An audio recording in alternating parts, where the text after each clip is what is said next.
Yeah, well, Donald Trump has finally said it. He pretty much is going to consider Ron DeSantis for his vice presidential running mate if he runs for president in 2024. Here it is. Could you envision a world, sir, where there is a Trump-DeSantis ticket in 2024? Well, I get along with him. I was very responsible for his success because I endorsed him and he went up like a rocket ship, just like I endorsed Mary Miller the other day, who supposedly was not going to win and she won. She won. Just like Darren Bailey is doing great, he just won. Yep. I got a lot of content here to share with you. I'm laughing because Trump cannot figure out how to talk about somebody else without talking about himself. He just can't do it. All right, his narcissism is clinical. All right, he can't do it. If you expect him to, you are going to let yourself down every time. All right, Trump has hinted for more than a year and a half that he could mount another presidential campaign after losing re-election to President Biden in 2020. But DeSantis has also emerged as a possible contender for the GOP nomination as his national profile among Republicans has swelled in recent years. Now remember, in pretty much all of the national polling, you have, I'm talking about for the GOP, you have Trump #1 and DeSantis #2.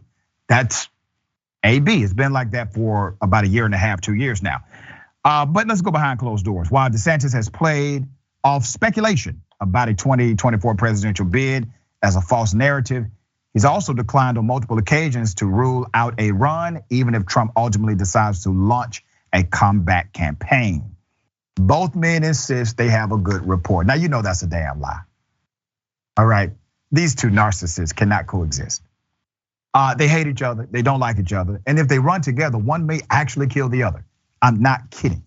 That may actually happen. Trump already wanted Pence dead. All right, but as DeSantis has his clout within the GOP, Trump has more aggressively claimed responsibility for the Florida governor's success. He endorsed DeSantis back in 2018 for governor. He was seen as a long shot primary challenger to a better known Republican, former state agriculture commissioner, Adam Putnam. Recently, GOP mega donors are turning on Trump after the hearings of January 6th. Now remember, I've broken this down before. The January 6th hearings are necessary, but they are also political and performative. That's why they're being done right before the midterm elections. It's a presentation, not really let's seek justice or let's get all of the facts. They want to present certain facts. If they wanted to get to the bottom of everything, they would subpoena Gina Thomas. They would subpoena the vice president, the former vice president of the United States. Hell, go ahead and bring on Dan Quayle while you at it, because we heard he was talking to the VP when the VP of that time, Mike Pence, wanted to consider overthrowing the United States government. They're not going to go that far, is my point. The lack of interest in Trump by some of the wealthiest Republican donors could boost fundraising efforts for other GOP presidential hopefuls. Multiple Republicans could run in 2024, including DeSantis, possibly Pence, maybe Tim Scott, and Senator Cotton. All right. With that said, despite a lack of support from corporate leaders, Trump has maintained a massive campaign war chest, thanks largely to small dollar donations that he manipulates out of older people. His political action committee, Save America, had over 100 million on hand going into June. Now remember, how is he getting this money? He's getting this money because he's saying things like, we're going to sue Twitter. Class action lawsuit, never happened. Truth Social, the truth will be out there. It's BS. The left is going to beat us, and they're coordinated with people on the right. And yes, even the media and Obama and Hillary, all of them combined. We need money. It's always a fundraising email, all right? So that's how they're manipulating money out of people, and they're doing it quite well. All right, Jessica, thoughts on this?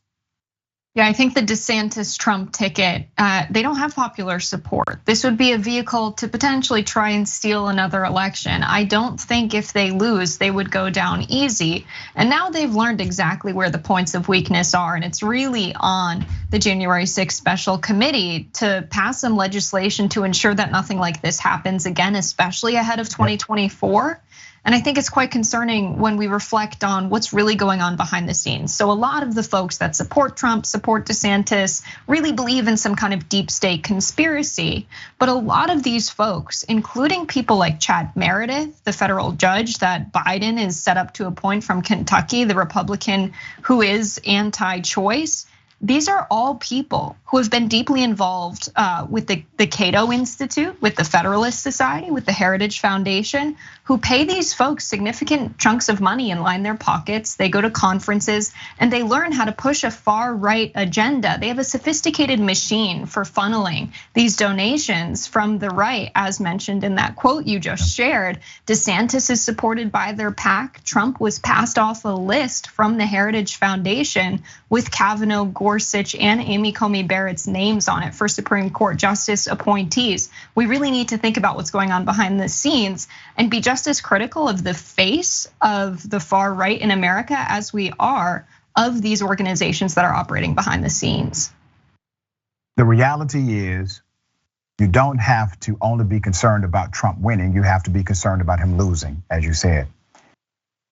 It's not just about who casts the vote, it's also about who counts them.